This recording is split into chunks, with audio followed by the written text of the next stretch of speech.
Welcome my friend, welcome to Abhi the bond runner channel. जो मेरे पुराने व्यूअर्स हैं उनको वेलकम बैक और जो मेरे न्यू व्यूअर्स हैं उनको वेलकम। थंबनेल से तो आपको पता चल ही गया होगा कि आज मैं किस कंपनी के बारे में बात करने जा रहा हूँ। जी हाँ, वीडियोकॉन के बारे में बात करने जा रहा हूँ। 90s के दशक में वीडियोकॉन एक ऐसी कंपनी थी जिसकी टीवी हर घर में थी। और जब हम क्रिकेट मैच देखा करते थे तो उसमें एक टैगलाइन आता था, मैच ऑन तो वीडियोकॉन। तो जी हाँ, आज हम लोग बात करने जा रहे हैं वीडियोकॉन की एक्विजिशन जो वेदांता ग्रुप की एक कंपनी ट्विन स्टार टेक्नोलॉजी ने किया है। वीडियोकॉन कंपनी जिसकी स्थापना 1979 में वो दूध कंपनी के द्वारा की गई थी। इसका हेडक्वार्टर मुंबई में था। इस कंपनी ने अपने पांव इलेक्ट्रॉनिक्स में, कंज्यूमर इलेक्ट्रॉनिक्स में, होम अप्लायंसेस में, रियल एस्टेट्स में, पेट्रोलियम में, वायरलेस में, डीटीएच में, तरह तरह के बिजनेस में पैसा पसार रखा था।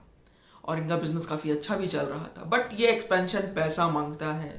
पैसा, जी हाँ, पैसा। पैसा के बिना एक्सपेंशन करना बहुत मुश्किल है। बिजनेस को रन करने के लिए पैसे की बहुत बड़ी जरूरत पड़ती है। तो इस तरह के एक्सपेंशन को बढ़ाने के लिए, बिजनेस को अपने run day to day run करने के लिए, इन पैसों की ज़रूरत को पूरा करने के लिए बैंकों की तरफ अपना रुख मोड़ा और बैंकों से लोन लेना स्टार्ट किया। साथ साथ अन्य तरह के लेंडरों से पैसा लेना जरूरत, इनको महसूस हुई कि इनको पैसे की ज़रूरत है, तो ये तरह तरह के लेंडरों से भी पैसा लेना शुरू कर दिया। और ये पैसा लेते लेते इनका कर्ज काफ़ी ज़्यादा बढ़ गया, जिस समय ये एनसीएलटी के अंदर में, या यूं कहें कि ये कर्ज में जब डूबा तो इसका कर्ज 72,000 करोड़ के आसपास को रजिस्टर किया गया था। और 62,000 के आसपास, 62,000 करोड़ के आसपास इसको क्लेम के रजिस्टर किया गया फाइनली। जब वेदांता ग्रुप इस कंपनी को जब लेने के लिए गई तो उन्होंने 95% का हेयर कट किया। जी हाँ, 95% का हेयर कट करके 2,962 रुपीज़ में ये डील कंप्लीट हुई। तो जानते हैं कि वेदांता ग्रुप का इसका इंटरेस्ट यहाँ पर वेदांता ग्रुप के पास क्यों इतना था कि उन्हें ये वीडियोकॉन की कंपनियों के 13 कंपनियों की समूह, 13 ग्रुप ऑफ कंपनीज का एक समूह था जिसको ये एक्वायर करना चाहते थे। और इसका सबसे बड़ा रीज़न था रवा ऑयल ग्रुप। जी हाँ, रवा ऑयल ग्रुप। ये गोदावरी बेसिन में कोस्टल आंध्र प्रदेश में स्थित है। और इसको आप पहले समझिए कि पहले एक्विजिशंस करने से पहले इस रवा ऑयल ग्रुप के स्टेक होल्डर्स कौन कौन थे। इसके स्टेक होल्डर थे ओएनजीसी, जिसकी 40% की भागीदारी थी। एक सब्सिडरी थी रवा ऑयल ग्रुप की जो सिंगापुर बेस्ड कंपनी है, उनकी 12.5% के आसपास हिस्सेदारी थी। वीडियोकॉन की 25% थी। और इस वेदांता की क्रेन ग्रुप ऑफ कंपनीज की 22.5% थी।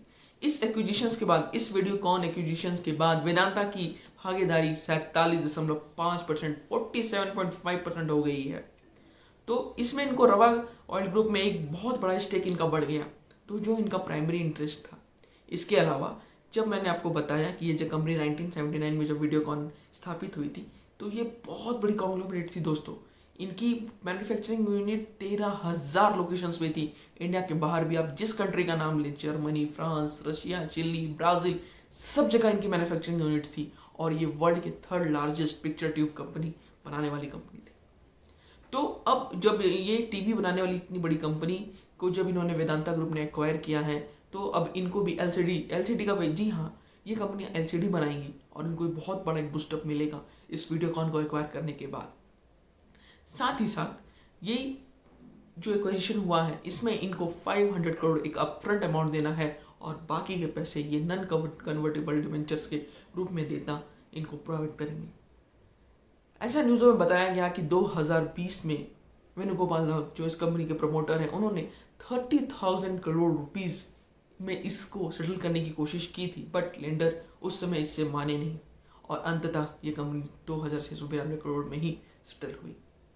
तो आप लोगों ने देखा एक जमाई हुई कंपनी, 1979 की जो कंपनी जिसे हम बाहर से देखते थे ये कंपनी कितनी अच्छी है, और अंततः इस कंपनी में इतने सारे लोन और इतने सारे डेट बढ़ने के बाद ये कंपनी आखिर में बिक गई और वेदांता ग्रुप में जाके मिल गई। तो वेदांता ग्रुप की जो एक कंपनी है ट्विन स्टार टेक्नोलॉजी, ये बेसिकली अनिल अग्रवाल जी की ही एक यूके बेस्ड कंपनी है। उसकी ये इंडियन सब्सिडरी है। जी हाँ, वोल्कन इन्वेस्टमेंट लिमिटेड जो है यूके की कंपनी, उसी की ये ट्विन स्टार टेक्नोलॉजी जिसके थ्रू इस वीडियोकॉन का एक्विजिशन किया गया है। तो वीडियोकॉन तो अब वेदांता में मिल गया और इसका एक्विजिशन वेदांता ने कंप्लीट कर लिया है। तो मैं यही कह सकता हूँ दोस्तों कि मैच ऑन तो वीडियोकॉन ऑन नहीं, अब मैच ऑन तो शायद वीडियोकॉन ऑफ और वेदांता ऑन होगा। तो हम देखते हैं आगे चल के कि अब वेदांता ग्रुप को इस एक्विजिशन से कितना फायदा होगा, लेकिन इनके पोर्टफोलियो में शामिल होने से इनको रवा ऑयल फील्ड फर्म्स जो मैं आपको बताया इसमें इनको काफ़ी बूस्टअप मिलेगा। साथ ही साथ एलसीडी मैन्युफैक्चरर में भी इनको काफ़ी मदद मिलेगी इस एक्विजिशंस के हिसाब से। तो मेरे हिसाब से ये पोर्टफोलियो बहुत अच्छा रहेगा और मेरा एक बिग थम्स अप है वेदांता ग्रुप को।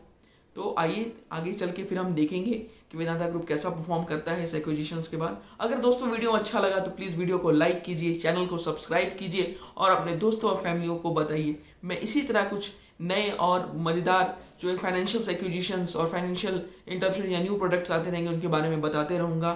तब तक till then bye bye. Video को जरूर लाइक कीजिएगा, सब्सक्राइब कीजिएगा। Thank you very much.